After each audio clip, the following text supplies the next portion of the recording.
Il y a un de lauréats qui doit partir, on a déjà un petit peu en retard. Je vous propose d'enchaîner rapidement et tout de suite sur, peut-être que Jean-Yves pourra intervenir de la salle, sur la dernière séquence qui est vraiment en lien avec tout ce qu'on a pu voir jusqu'à présent finalement. On a essayé, alors l'exercice n'était pas facile, il était un petit peu compliqué, on a essayé de réunir dans le cadre d'une table ronde l'ensemble des acteurs qui vont être à un moment ou à un autre en lien et en relation avec ces jeunes à difficultés multiples. Donc c'est pour ça que c'est la difficulté de l'exercice. Vous allez voir finalement, on a réuni beaucoup de monde. C'est très bien parce que tout le monde est là. Ce qui va être un petit peu frustrant, et notamment pour les participants à la table ronde, c'est que le temps de parole va être nécessairement réduit. On ne va pas pouvoir aller plus loin dans le développement. Mais c'était simplement, c'était vraiment un peu, il y avait un essai aussi symbolique, la volonté de pouvoir réunir ensemble sur un même plateau un certain nombre d'intervenants qui naturellement parlent et discutent entre eux, mais là pour le coup recentrer autour de cette problématique des adolescents par difficulté multiples. Alors je vais appeler mes différents participants à la table ronde. Alors nous avons Madame Roturier qui représente l'ARS, qui est médecin à l'ARS de la Gironde, et qui s'est auto-saisie finalement d'un certain nombre de dossiers qui posent problème autour de ces situations en rupture, et qui va vous parler de la manière dont elle se situe par rapport à cette problématique des adolescents difficiles. Monsieur Sanzin, qui est inspecteur de l'éducation nationale, qui nous suit depuis un certain nombre de temps, qui a participé également aux formations dont on vient de parler.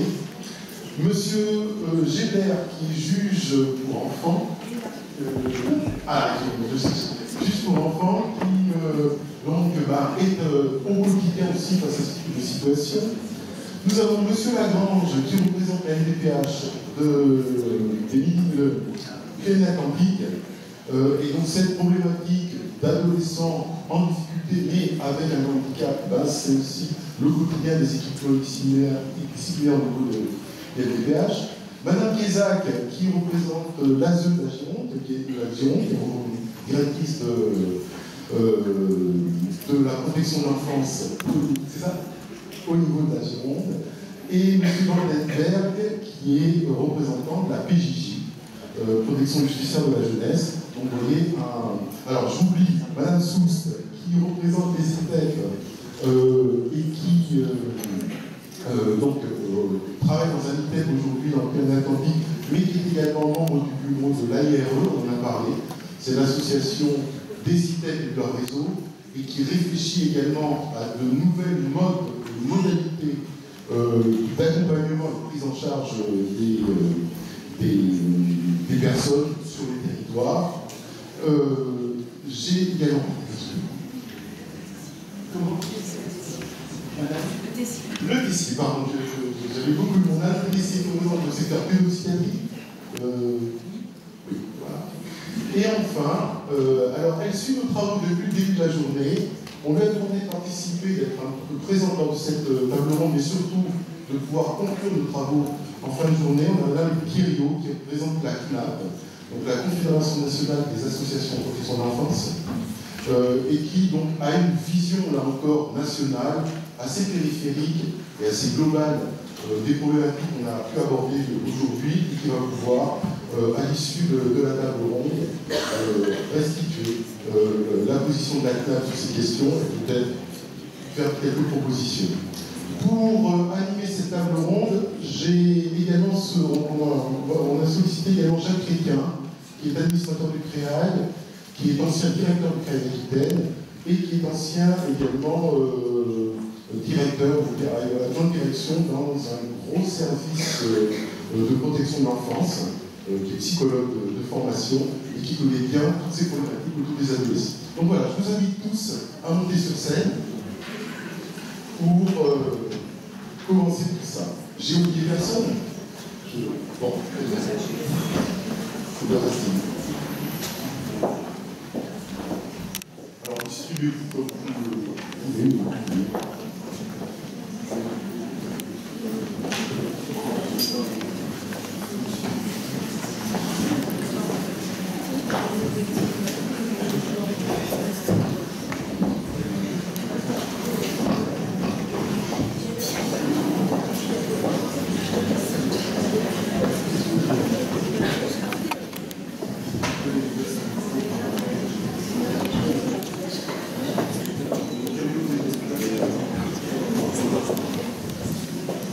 Bien. Alors, vous voyez, il y a pas mal de monde. Alors, pour préparer cette table ronde, la première chose qu'on a essayé de mettre en place, Jean-Yves en a parlé à l'issue des travaux qu'on a conduits dans le cadre de cette action prioritaire nationale. On a essayé, dans le cadre de cette diapo, là, vous voyez, ceux qui sont de dos, c'est plus compliqué de formaliser, de donner une définition partagée de ce jeune en difficulté multiple. Alors pour nous, un jeune en difficulté multiple, c'est un jeune qui va cumuler un certain nombre de problèmes et de difficultés. Le problème autour de l'accompagnement institutionnel, c'est-à-dire ce parcours chaotique, jalonné d'un certain nombre de ruptures. En général, une difficulté, une problématique particulière autour de la scolarisation et de la formation. Des ruptures, là encore, et plutôt un parcours en échec scolaire.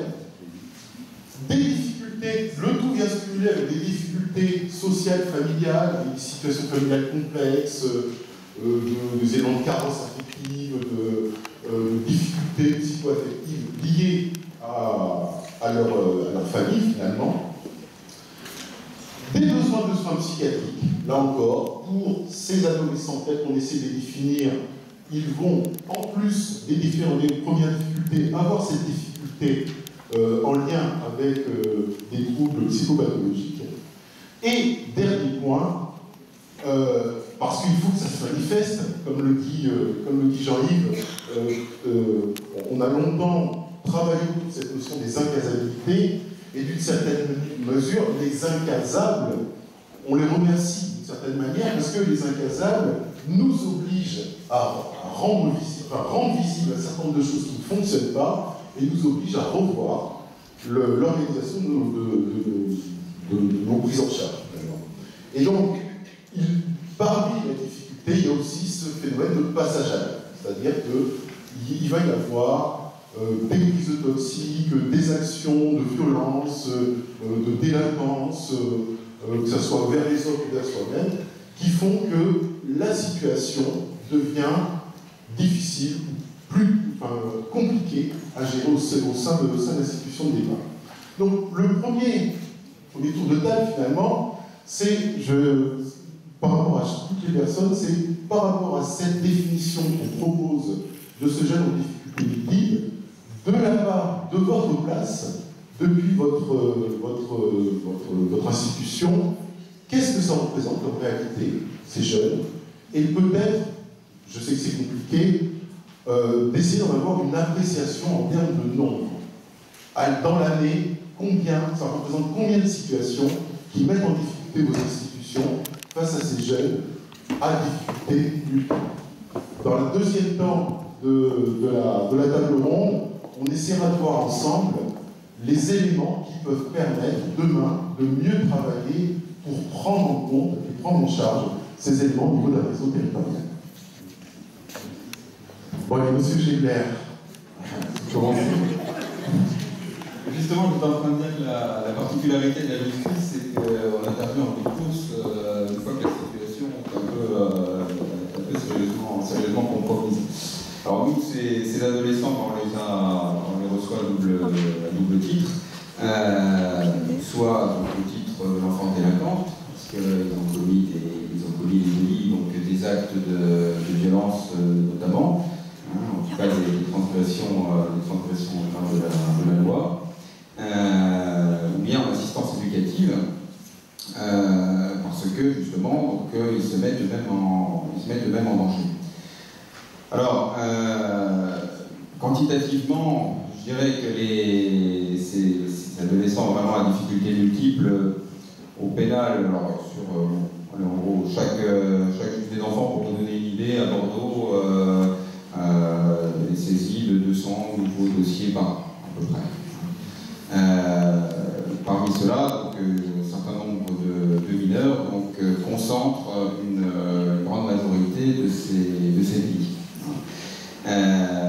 Ces jeunes-là, je dirais, ceux qui vraiment donnent du fil à retordre aux institutions, parce que c'est cela, ce qu'on appelle les adolescents, j'entendais tout à l'heure par le psychiatre, ces adolescents qu'on dit à difficulté difficultés multiples, c'est avant tout ceux qui mettent de façon multiple les institutions en difficulté, donc ceux qui nous mettent réellement en difficulté par la poursuite des transgressions, par la fuite en avant qui nous impose par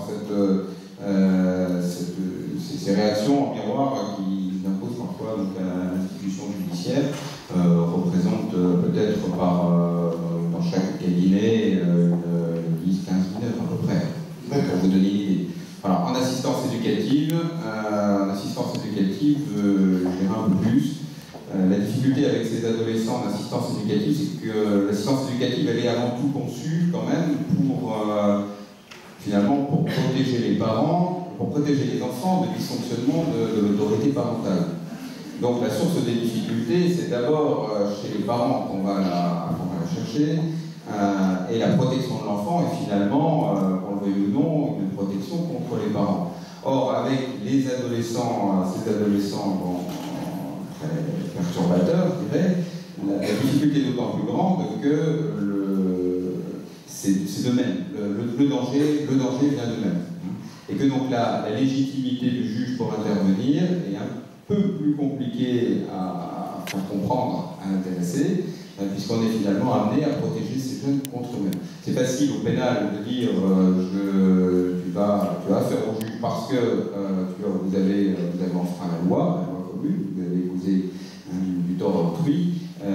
En protection de l'enfance, le message est un peu plus compliqué à faire passer, puisque l'adolescent peut aussi nous répondre, mais après tout, c'est ma vie, donc je fais mal à personne, donc ça vous regarde.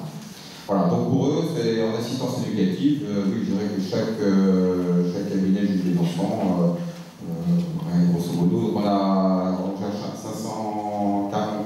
540 familles pour chaque juge des enfants en assistance éducative à Bordeaux, ce qui fait donc 700-800 mineurs.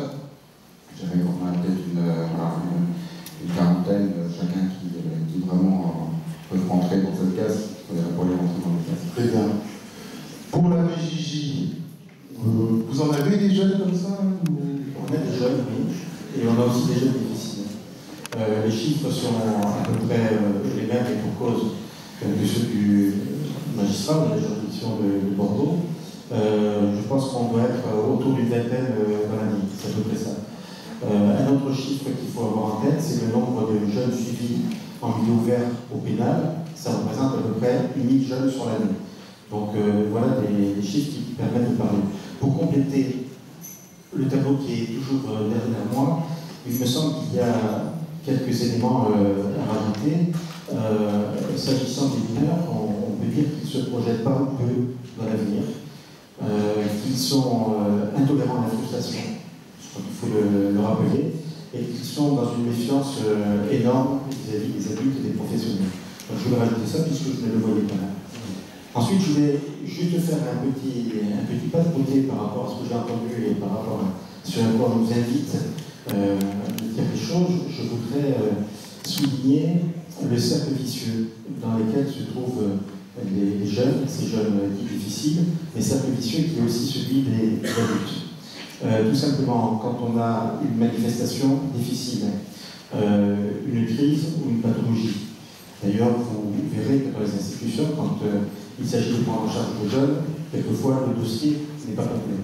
Et donc ça produit du côté de ceux qui doivent le recevoir une certaine méfiance, voire un refus. Donc déjà, on voit que ça commence à alimenter. Face à ce refus, qu'est-ce qu'il va y avoir? La position de dire « moi je ne prends pas, je rejette, je renvoie chez l'autre ». Faisant ça, le jeune comprend bien que c'est sa position à lui qui est difficile, et à ce moment-là, il devient encore plus, étant la manifestation du rejet, il devient à son tour encore plus difficile. Et je pense que si on veut travailler sur la question des adolescents difficiles, il faut essayer de trouver par quel endroit, dans le cercle vicieux, on va remettre en cause ce qui se passe et ce qu'on alimente aussi à un certain moment dans notre comportement. Merci beaucoup. Madame Roturier, au niveau de l'ARS, on a parlé tout à l'heure de la difficulté avec un certain nombre de lois qui sont venues séparer un certain nombre de publics qui autrefois étaient rassemblés, comme on savait Drasse par exemple. Aujourd'hui, au niveau d'une ARS en Gironde, comment ce type de situation remonte au niveau de l'ARS et quels sont les moyens qu'a l'ARS pour essayer d'aider à trouver des solutions concernant ces adolescents en difficulté. Merci, bonjour à tous. La position de l'ARS est spéciale, je dirais, parce que c'est une institution qui entre sur la partie qui nous intéresse, les adolescents en difficulté, par le biais de l'accompagnement médico-social. Donc on est encore dans un cran, entre guillemets, supérieur, puisque ces enfants dont j'ai connaissance relèvent ou relèveraient du cadre médico-social. Et moi, je ne connais que cela. Donc, comme vous avez dit, je me suis quasiment auto-saisie maintenant depuis 4 ans de manière tout à fait originale, je dirais, parce que je ne pense pas que d'autres médecins dans d'autres ARS qui tiennent le même poste que le mien, c'est-à-dire je m'occupe des situations individuelles, ce qui n'est pas fréquent puisque vous avez une mission de santé publique et pas de mission individuelle, et surtout je m'occupe d'enfants qui n'ont pas de place en institution, donc qui sont chez eux à domicile, ou alors, et j'en ai connaissance par l'interrelationnel qu'on a réussi à interpersonnel qu'on a mis en place, en particulier avec l'ASE il y a très très longtemps, de manière totalement informelle. Voilà, j'ai dit qu'on avait atteint un niveau d'amateurisme jamais atteint, mais qui nous permet de bien avancer parce qu'on fait que de l'interpersonnel. Je pense qu'il faut bricoler. C'est du bricolage, on n'est toujours pas des professionnels, j'ai un peu progressé, maintenant j'ai des tableaux, j'arrive à vivre mes erreurs, parce que maintenant je vérifie beaucoup de choses, des sources. Il m'arrive même d'appeler les parents, voire même les enfants pour avoir une vision la plus juste possible de la situation pour pouvoir y trouver des solutions. Parce qu'on est en même temps dans la coordination, et moi je peux être aussi dans l'invective et puis aussi dans la solution, puisqu'il nous arrive régulièrement de donner des crédits supplémentaires pour qu'un établissement médico-social en difficulté dans les troubles du comportement puisse accompagner avec lui un programme un adolescent. C'est souvent les adolescents. Donc moi j'ai référencé une centaine de dossiers par an. Aujourd'hui, 49 situations actives d'enfants qui ont chez moi, donc signalés que je connais nominativement pour lesquels j'ai un dossier, ils ont entre 7 et 25 ans, pour une moyenne d'âge de 14 ans et demi, 7 filles, 42 garçons, et parmi toutes ces situations, il y a encore une chose très spécifique à la Gironde, on a 28 autistes qui sont en recherche de place, et outre, c'est des enfants, des adolescents en difficulté, mais du fait de leur pathologie, il n'y a pas assez de place en institution, elles ne sont pas occupées comme il faut. Enfin, il y a vraiment des soucis de prise en charge de ces jeunes qui sont du coup en difficulté, qui manifestent fortement, pas du tout dans le cadre de. Voilà, c'est des jeunes différents, on est dans le monde du handicap. Et là, donc, sur cette autistes, une seule jeune fille, 25 garçons, pour une moyenne d'âge plus basse, 13 ans. Après, on a des outils nouveaux, je dirais, avec la circulaire de 2013 qui donne au MDPH la possibilité d'organiser des commissions de situation critique. Alors on avait fait ça de manière tout à fait informelle en Gironde, on essayait de se réunir sur des situations. Ça partait toujours d'un plan institutionnel, il y avait quand même l'institution face à ça. Ça marche à peu près comme le modèle que vous avez décrit. Mais c'est tout à fait informel, pas de compte rendu, pas de suivi, donc des choses un peu compliquées. On a quand même réussi à trouver pas mal de solutions. Je vous dis, moi je gère une centaine de dossiers, il n'y en a que 49 actifs aujourd'hui, donc je suppose qu'il y a certaines solutions qui ont été trouvées, je suppose, parce que je n'assure pas malheureusement le suivi, le devenir de ces adolescents que je connais. Donc je sais qu'il y a plus une situation politique avec un univers de Vézénia, parce que c'est tout carré, plus formel, qu'on pouvait solutionner tout simplement des situations vraiment compliquées. Et des vraies patates chaudes dont vous parlez, j'en ai identifié moins d'une dizaine par an, et à l'heure actuelle, j'en ai connaissance de 4 qui valent vraiment leur difficulté. C'est insoluble, quelle que soit la manière dont on s'y prend, on est en échec tout autant qu'on est sur ces situations. Les enfants sont en grande souffrance. Très bien, merci. En Isaac, ça vous a aidé la loi du 5 mars 2007 pour mettre en mouvement un certain nombre d'acteurs autour de ces situations qui posent problème, et je pense notamment aux observatoires, à l'observatoire qui a pu être mis en place. Comment aujourd'hui, est-ce que vous avez le sentiment aujourd'hui que le Conseil général de la Gironde a une meilleure appréciation, une meilleure vue, une meilleure connaissance de ces situations qui posent problème dans les institutions et la vie? Alors, j'aborderai peut-être pas le problème de cette façon, parce qu'on n'est pas né après la loi de 2007. Voilà. Tout à l'heure, je me faisais la réflexion, ce matin, par rapport aussi à l'évaluation. On n'a pas attendu la loi de 2007 pour être quand même dans ce processus d'évaluation de la situation globale de la famille et de l'enfant. Juste, je répondrai après votre question, mais deux petites réflexions qui me viennent aussi tout au long de la journée. On a parlé des mecs, des ITEP, des IAE, de tout ce qui est collectif, mais il ne faut pas oublier les familles d'accueil. Donc en Gironde, 3800 enfants accueillis, il y en a quand même 1600, dont 1400 au niveau des familles d'accueil qui sont les salariés du Conseil général, et 200 dans un placement familial donc associatif. Voilà.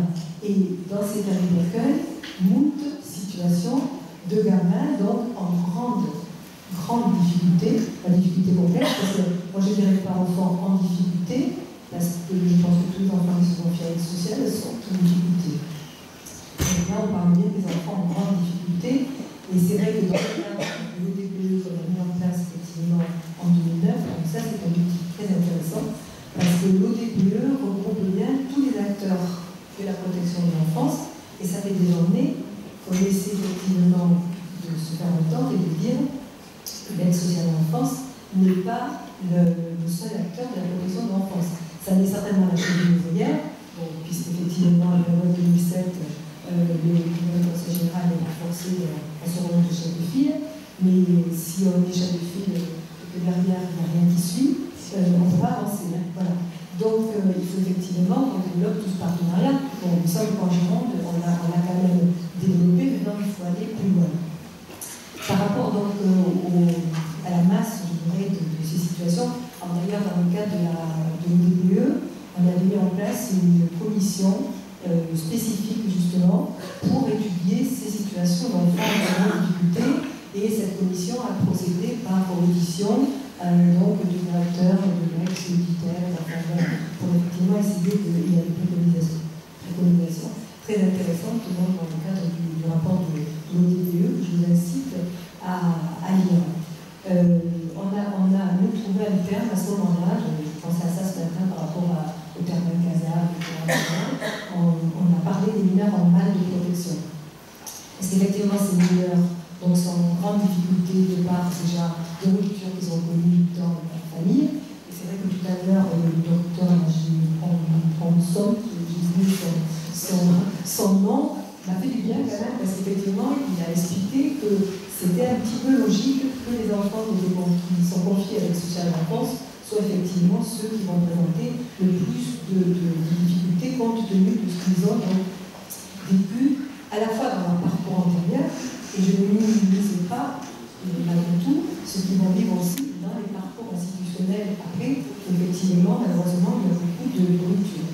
Mais juste une petite aparté aussi, étant donné qu'il y a eu quand même des reportages récents sur donc, les enfants accusés de l'aide sociale à l'enfance, la honte, si effectivement il y a des situations qui malheureusement, effectivement, les enfants peuvent être maltraités en institution ou en famille d'accueil, sur le nombre d'enfants qui sont accueillis quand même par les services de protection de l'enfance, il ne faut pas ne voir que ce qui ne marche pas. Voilà. Donc, juste cette petite, j'ai perdu le fil de mon intervention, mais je vais revenir.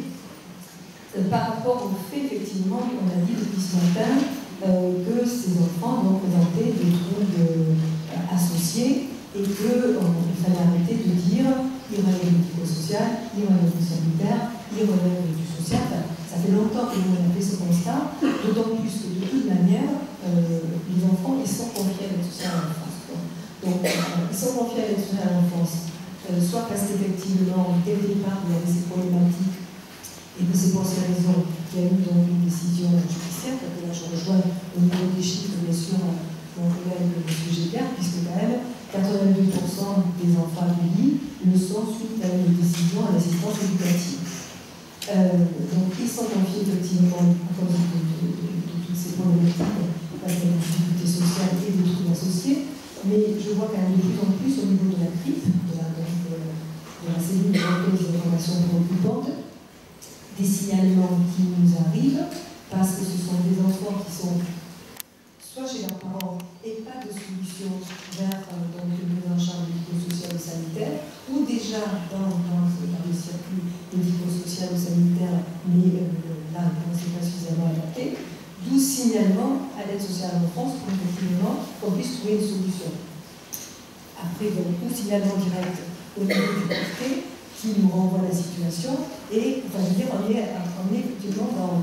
Donc ça, effectivement, c'est quelque chose qui est préoccupant, ce qui veut dire que le nombre d'enfants qui sont en difficulté multiple à accueillir l'aide sociale en France, il ne fait que croître.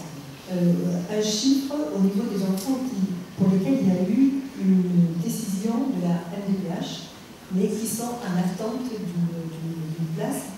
Il y a à l'heure actuelle quand même 160 enfants qui sont en attente, alors qu'il y a eu une décision d'orientation de la MDPH. Et c'est quand même une augmentation par rapport à l'année d'avant de 60 enfants. C'était 100 enfants pour la même période l'année d'avant. Pour ceux qui relèvent du sanitaire, moi je n'ai pas un chiffre exact, mais je rejoins effectivement ce qu'on dit mes collègues. Alors, juste, je ne sais pas si c'est après que je vais dire ça ou maintenant. Donc nous, on a dit qu'il faut arrêter de tourner en rond, donc il faut trouver des solutions. Et on a essayé de développer au sein de nos maisons de caractère social des petites unités plus spécialisées, donc en attendant donc pour ces enfants. Donc avec des moyens complémentaires, supplémentaires. Donc en fait, c'est-à-dire que le Conseil général va mettre des moyens pour répondre aux problématiques d'enfants à défaut de solutions. En attendant, en tout cas, ce que j'espère, et c'est pas pérenne, n'est-ce pas, pour des solutions. C'est des moyens éducatifs renforcés avec des moyens sanitaires, ça s'appelle l'unité, ça non? Alors, c'est pas ça, mais effectivement, c'est pour répondre vraiment aux besoins des enfants. Donc, soit effectivement, on les laisse en grande difficulté, et on met en difficulté parce qu'on parle effectivement de ces jeunes, mais quand ils sont en famille d'accueil, quand ils sont dans une menace classique, ça veut dire qu'on met aussi en difficulté les autres enfants qui sont accueillis. Donc, au bout d'un moment, de toute façon, ça déborde. Et juste, parce qu'en reprenant, en réfléchissant à la rencontre d'aujourd'hui, j'ai repris pas mal de situations, je me rends compte quand même, je rejoins ce que disait ma collègue, que finalement, pour beaucoup de situations, on trouve des solutions pérennes avec des structures qui ne sont ni du médico-social, ni du sanitaire, ni même de l'aide sociale en France. Donc je parle des gîtes d'enfants, je parle, on a quand même là autorisé, avec sur déclaration, une association qui relève donc ni de l'ASE, ni du médico-social, ni sanitaire, ça peut parler de police, donc 12 places pour les enfants autistes, entièrement financées par le Conseil général de Genève. Donc effectivement, on essaie de trouver des solutions pour répondre aux problématiques. Alors, juste deux petites questions. Est-ce que, par rapport à la suggestion que disait le docteur Boncian tout à l'heure, sur des lieux pour accueillir les crises, des lieux de rupture, voilà, est-ce que cette préoccupation existe au niveau de la Gironde? Est-ce qu'elle se met en œuvre? Première question. Deuxième question, face à ces gamins dont on vient de voir qui débordent le cadre, et comme vous l'avez dit d'ailleurs, on trouve des solutions qui ne sont pas nécessairement celles auxquelles on avait pensé préalablement. Est-ce que vous avez pu mettre en œuvre des actions de co-prise en charge, de co-responsabilité de prise en charge formalisées autour de ces jeunes? Tout à fait. Donc il y a effectivement des enfants qui à la fois sont en résidentiel, qui sont en hôpital de jour, qui sont aussi en IME, en famille d'accueil thérapeutique. Oui, on fait effectivement. Et au niveau de la tarification, ça, vous avez trouvé des... Chacun finance pour sa partie. Enfin, je veux dire, non, ça part. Je veux dire, au niveau des situations individuelles, on arrive, et c'est ce qu'on voulait, à monter effectivement des projets donc, sur la situation. Voilà. Donc, pour moi, il n'y a pas de problème de financement. Après, je veux dire, on fait un travail de fond, quand même, on arrive à trouver des solutions. Ce qui est compliqué, c'est quand il y a une situation de crise, qu'il y a donc des hospitalisations en urgence, et c'est ce que disait le psychiatre tout à l'heure. Et effectivement, voilà, il est hospitalisé en urgence, mais 40 ans après, on dit, voilà, ça y est, la crise est passée, il faut le reprendre, et la structure qu'il y a avant, ou la famille d'accueil, est quand même en grande difficulté. Alors après, pour répondre sur votre deuxième question, on a effectivement un projet de ce qu'on appelle le home d'accueil thérapeutique intersectoriel, qui est un projet effectivement porté à la fois par l'hôpital de Cadillac et le Conseil général de la Gironde. Donc l'ARH presse à donner son accord effectivement par rapport à ce projet. Nous, on a depuis un certain temps, mais ça veut dire qu'on a quand même travaillé à l'époque avec les élus pour qu'ils comprennent effectivement qu'on devait s'engager dans ce type de projet, puisque c'est un projet quand même mixte, sanitaire et social, et c'est pas gagné, quand on en a parlé. Voilà. Donc on est toujours en difficulté, nous aussi, c'est par rapport à l'immobilier pour trouver la solution, mais il y a une volonté effectivement des deux institutions de faire quelque chose en commun. Merci beaucoup. Et des deux prises. Votre voisine, Madame de Dessy, elle est à deux bouts finalement. D'une part, elle est psychiatre au centre hospitalier de Pau, mais elle est également directrice de la maison des adolescents. Donc j'imagine que vous rencontrez et des adolescents qui sont en pleine crise, qui sortent d'une MEX ou autre dans le cadre d'un besoin d'accompagnement immédiat, mais j'imagine que au sein de la maison des adolescents, on va retrouver des situations peut-être moins critiques, mais qui vont demander un travail partenarial plus approfondi pour pouvoir les prendre en charge. Oui, alors bon, je ne suis pas directrice de la maison des adolescents, il n'y a pas de directeur.